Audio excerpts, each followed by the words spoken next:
BalconyTV. Hey guys, welcome to this week's Balcony TV Exeter with visitexeter.com. We are very chuffed to welcome two of the People's String Foundation this morning. Guys, how are you doing? Very good, thanks. Very yes. good. Thanks for coming back. Good to see you. Good to see you. It's our pleasure. Yeah, was it a year and a half ago we had the crew? Yeah. Was this something from yours about? Wasn't Yeah, it was a really lovely sunny morning. yeah. I ordered it. What are you going to play for us, guys? Okay, well we're going to play a song called Stroke of Midnight, and it's got a little tag at the beginning of it, a little piece that we've written very recently called The Fallen, and we've kind of spliced them together for you. Go for it.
Stop when the clock strikes midnight.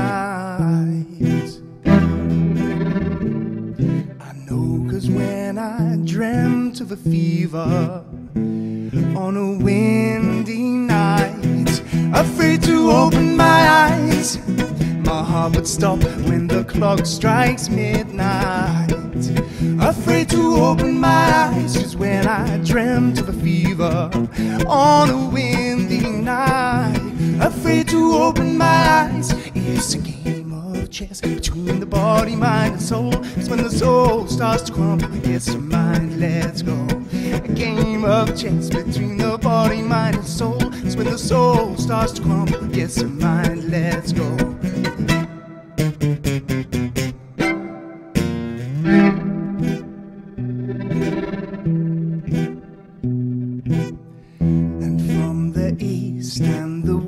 Creep slowly. 3 reasons why I feared what was upon me, why it burned so bright. Afraid to open my eyes, my heart would stop when the clock strikes midnight. Afraid to open my eyes, 'cause when I dreamt of a fever on a windy night, afraid to open my eyes, my heart would stop when the clock strikes midnight. Afraid to open my eyes, 'cause when I dreamt of a fever on a windy night, afraid to open my eyes. It's a game of chess between the body, mind, and soul. It's when the soul starts to crumble against the mind. Let's go. A game of chess between the body, mind, and soul. It's when the soul starts to crumble against the mind. Let's go.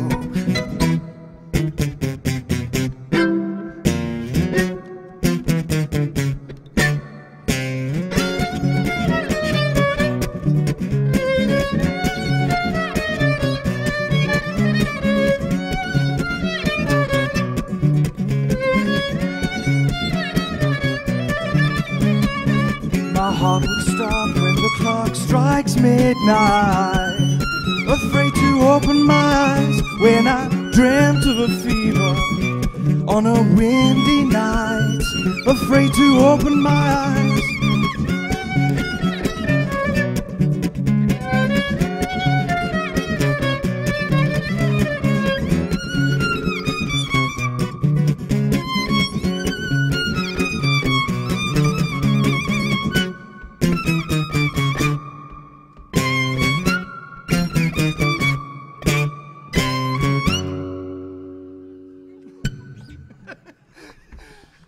Just brilliant.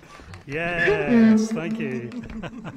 Awesome, guys. Absolutely brilliant. Absolutely brilliant. So spliced together, you got two pieces there from your theatre work, because I want to talk to you about your theatre work first. You've been working with Kneehigh, haven't you? That's right, yes. And for anyone who doesn't know anything about local theatre and doesn't know about Kneehigh, don't know nothing, really, because, I mean, Kneehigh are kind of where they're at, aren't they, around here? Tell us how that happened. How did that all come about? So we've worked with various theatre companies, a lot in Cornwall, over the last 10 years. So there's a lovely connection down in Cornwall. Everyone seems to know each other. Yeah. So just through word of mouth and through meeting some really inspiring actors and musicians and directors, we eventually met somebody called Sarah Wright, who's one of the puppeteers for Kneehigh.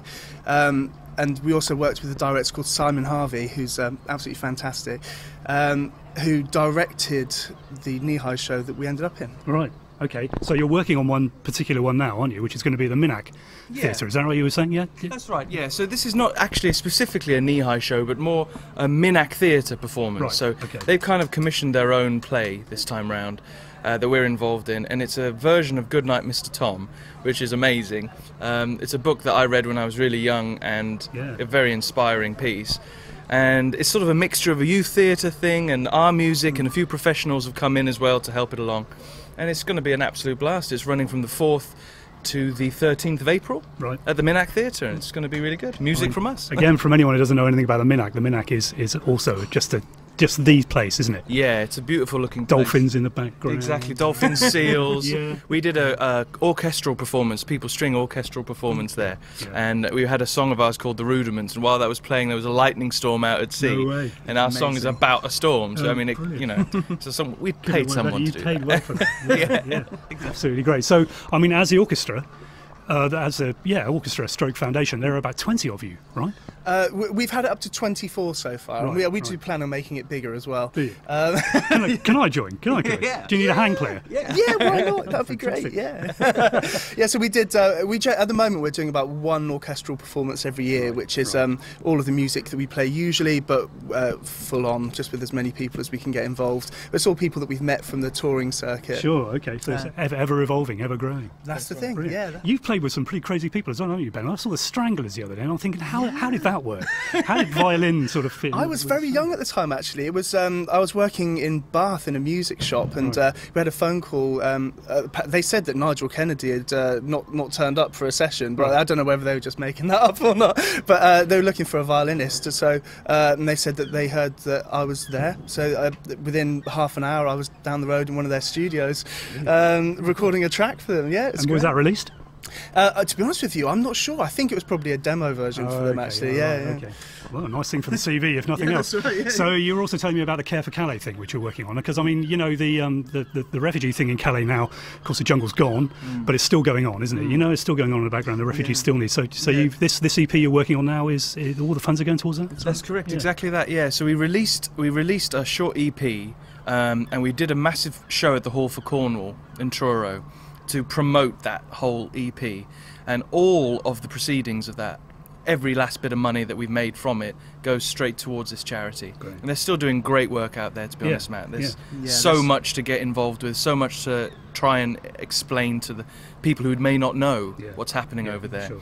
And so if you go to our website, which is thepeoplestringfoundation.com, the first landing page there has been designed so it tells you a little bit about what Care for Calais is, what we've done to promote it, how much money we've raised so far, which is just shy of £1,000, which is great. You know, we only released it a month or two ago, so it's got a little bit more legs, I hope, and some new material which we played a little bit of earlier, and so I hope it gets there. Yeah. There's nobody doing quite what you guys are doing. I think it's absolutely unique, and I love your playing. I think as a duo, you guys work really well together as well. So good luck, you know. And we're going to try and make it to the Minac, I think, aren't we? We're going to come down to that. Awesome. What were the dates for that again? April the 4th to the 13th. 4th to the 13th of April. Awesome. Thanks, guys. Thanks for coming. Real pleasure to see you again. Thank you. People's String Foundation. Check them out. Thanks for watching. Thanks to our sponsor, Visit Exeter. We'll see you next week. Cheers. BalconyTV.